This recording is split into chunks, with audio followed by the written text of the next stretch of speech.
And the real sad part is that there hasn't been a true Samurai Shodown game since this one. And honestly, I've lost all hope that it will ever happen. The dream is dead. Mutilated and tortured beyond recognition by this heartless, soulless, emotionless excuse for a game! Boy, am I ever glad to have been proven wrong. Let's game! Make a game! What's a game? What's a game? I'm a Kamen Rider. SNK has been working its way back into the limelight in recent years, starting with the release of the King of Fighters 14 in 2016, followed by the fanservice festival that was SNK Heroines in 2018, not to mention the wide variety of titles in its backlog it's been putting out thanks to the Arcade Archive series. You know it's telling when SNK is better with putting old games on Switch than Nintendo themselves. But now, SNK is reviving another of their staple franchises, Samurai Shodown. And let me tell you, this new sequel? Reboot? Whatever it is, the game looks fantastic. The aesthetic looks beautiful, the action looks fierce, and it all looks so polished. And fighting game fans everywhere are preparing to embrace death just like we did back in the old days of the arcade. But the best way to appreciate where we are now is to look back at the journey. The Samurai Shodown series has come a long way from its arcade origins, but like many successful franchises, its core fundamentals have largely remained intact. So let's take a look at the 7 main games that led to this point. I'm focusing on these because I haven't played the chibi games on the Neo Geo Pocket Color, and the only 3D game I've played was... Sen. Damn, just thinking about that game makes me want to embrace death. So, let's start at the beginning with the first Samurai Shodown game, released in 1993 under the Japanese title of Samurai Spirits. The game was programmed by a team consisting of both veterans at SNK and former Capcom employees. I'm guessing some of them worked on Street Fighter II Turbo, in which case we were already off to a good start. The original Samurai Shodown was a rather unique fighter for its time. For one thing, the game, and by extension the franchise, was set during Japan's feudal era, with the first game specifically taking place in the spring of 1788. This played into the game's aesthetic, not only since many locations in-game needed to look more or less to the period, but also in terms of the music, which actually did a good job replicating the sound of traditional instruments. It was also one of the first weapon-based fighting games, which makes total sense. I mean, how often did samurai fight with their bare hands? Okay, maybe they did occasionally, I mean I'm no historian, but when you have a sword, you use a freaking sword! Now, being the first game in the series, this was where many of the fundamentals of the series were established. First off, the combat distinguished itself by focusing on powerful single strikes instead of the stupid flashy and long combos we see in a lot of modern fighting games. After all, a well-placed sword slash in a real fight would draw a lot of blood. Probably actually kill. Therefore, the neutral game and the punish were essential to winning. One false move, and you were putting as much as a third of your health bar at risk. Making good decisions on the fly would often determine which flag the referee would be raising. Oh yeah, the referee in the background was a nice touch, and is actually based on real-life kuroko, or Japanese stagehands.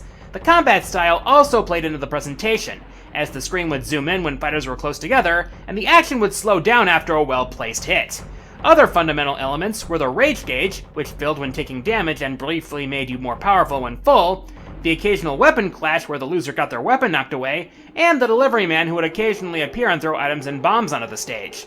The cast was also pretty well rounded, with some characters being wholly original, including series poster boy Haomaru, future KO elf salt miner Nakoruru, and American Ninja Galford, while others were loosely based on historical figures, including Jubei Yagyu, Hanzo Hattori, and the main villain, Shirotoki Sada Amakusa.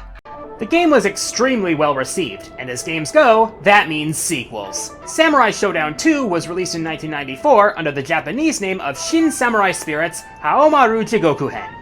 Yes, that is a very Japanese title. The game was actually built from the ground up, with redone sprites that were even better than the first game, and improved controls and gameplay. Additionally, the rage gauge had a new function, super moves. When the gauge was full, a command would appear, which triggered a devastating attack that could break your opponent's weapon, leaving them unarmed until a new one spawned. The cast also expanded, as what usually happens in sequels. The game takes place a year after the first, and as such, more characters were introduced, including Haomaru's sensei, Nicotine Caffeine, a character not to be used by minors. Don't do drugs, kids. As well as Haomaru's greatest rival, Genjiro Kibagami. This idea of introducing the main character's rival in the second game would later be used in the King of Fighters series, with the introduction of Kyo's rival Iori in 1995. The game was even better received than the original and is still regarded as one of SNK's best fighting games ever, and I personally tend to agree. Now, as we move to the third game in the series, Samurai Shodown II, released in 1995 and known in Japan as Samurai Spirits Zankuro Musoken, things begin to change a bit. First, the game, which actually takes place between 1 and 2, was decidedly darker than the first two games, not only marked by aesthetic changes such as the stages, but also in that the lighter-hearted characters were scratched from the roster. In fact, despite the addition of several new characters, most notably the new protagonist Shizumaru, the total roster size dropped back to 12, which was actually the size of the original roster. Another aspect of this game's new darker tone essentially doubled the size of the roster. Each character now had two distinct variants. The Slash version was the closest to what veterans were used to and were marked by a lighter color scheme. Alternatively, there was Bust, which was darker and edgier, and actually had several different moves. This wasn't the only change to the gameplay, however. The control scheme, which originally translated a 6-button format to the Neo Geo's 4 buttons, was changed to light, medium, and heavy slashes and a single kick button to transfer the emphasis to the slashy things. There were also some other gameplay changes, such as changes to evasion and manual charging of the rage gauge. As much as these changes were eventually accepted, the initial response to this game was rather lukewarm due to a number of bugs and balancing issues, as well as the jarring change in tone. Eventually, however, the game has come to be embraced as a game that's fun, but flawed. But it's the immediate reaction that drives change for the next game, which brings us to Samurai Shodown IV, Amakusa's Revenge, known in Japan as Samurai Spirits Amakusa Korin, which came out in 1996. For this game, SNK set out to address the complaints people had about 3. For starters, the palette was considerably brighter than in 3, harkening back to the palettes of 1 and 2. In keeping with that, some of the flashier and more cartoony fighters made their way back to the roster, along with 2 new protagonists, those being Kazuki and Sogetsu. Gameplay also got tightened up. A few more things were added as well, including the ability to trigger a chain combo attack with the C and D buttons, the ability to start the next round with a full rage gauge by committing Sudoku, Okay, just gotta figure out where to put that 9. and the most important new addition to the gameplay, and the one that stuck, the Rage Explosion. By hitting all 3 slash buttons, you could immediately enter a rage state, which enables all the moves you can normally do while at full rage, as well as a devastating fatal flash attack. This, however, comes at a risk. Once the explosion gauge runs out, you lose the rage gauge for the remainder of the match. Another important change came in the single-player mode. If you wanted to reach your character's true ending, you needed to reach the final stage on a time limit. Overall, the game is regarded much more highly than 3 was, but not without a few issues. There were still problems with balancing, several moves from the previous game were removed, and the lack of character-specific themes left some players raising an eyebrow. However, after 3, this was a welcome improvement. By the way, this one takes place between 3 and 2. If you think the timeline is confusing now, then hold on to your ride watches, folks, because a couple of not widely available 3D games later, we come to Samurai Shodown V, and it's the most complicated of the lot so far. Released in 2003 under the Japanese title of Samurai Spirits Zero, this is actually the first game chronologically. Now, this is a unique beast altogether, as it came soon after SNK was picking themselves up after collapsing in 2001, and development of the game was handled by a relatively unknown group called Yuki Enterprise. This dev house would eventually rebrand itself as Examu, the people behind the Arcana Heart series. Speaking of which, please play Arcana Heart. Now, this unknown developer gave people cause for concern, so SNK got some professional help, enlisting Nobuhiro Watsuki, the artist behind Rurouni Kenshin, to design some new characters for the game. Of course, this was long before the artist was busted for having some questionable material. Oof. Among the new characters was the new protagonist, Yoshitora Tokugawa, inspired by Tokugawa Ienari and not Ieyasu, as well as the main antagonist, Gao, who was inspired by Oda Nobunaga. Another thing that changed, again, was the control scheme. This time we had light slash, medium slash, kick, and special, which was used for rolling, short hops, and a new mechanic called meditation. There was a marker near the end of your health bar, and by meditating, you could move the marker further out. This tied into another Rage Explosion-like state called Concentration 1. This could be activated when you're 1 round away from losing and your health is below the marker. During this state, your opponent's movements were slowed and hit stun was increased. Plus, you had a chance to perform a finisher that did damage according to the sword gauge under your life meter. Funny thing, the Japanese version had character dialogue which was inexplicably removed from the American version.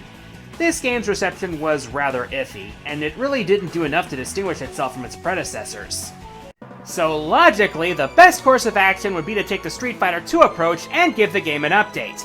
Enter Samurai Shodown V Special, which was released in 2004 and was actually the final game released for the NeoGeo platform. This version consisted of several character balances and graphical updates, which served to freshen up the game.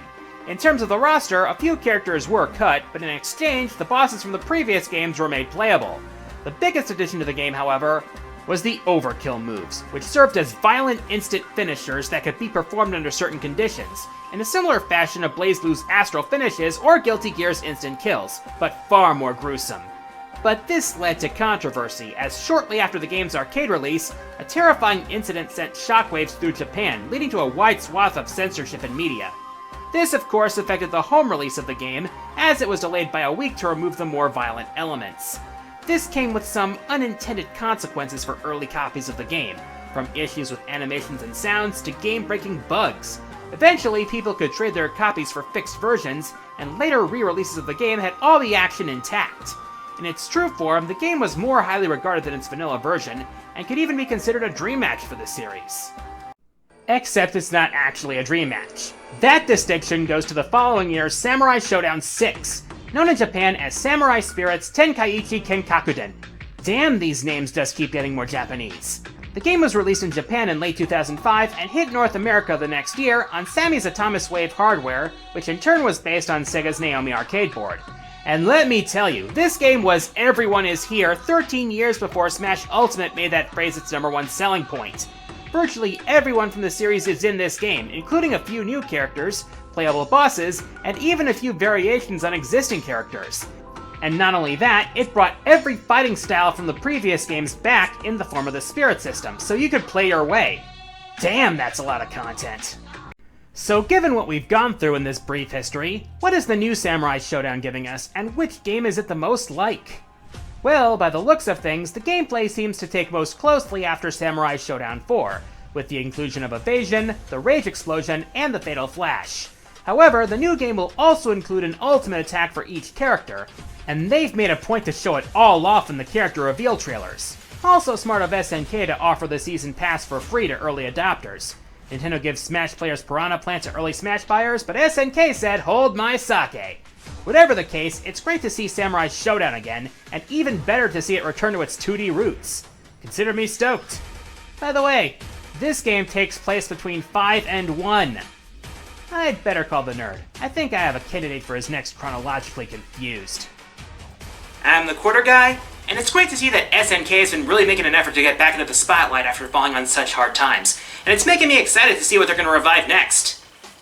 I feel like Metal Slug is ripe for a revival.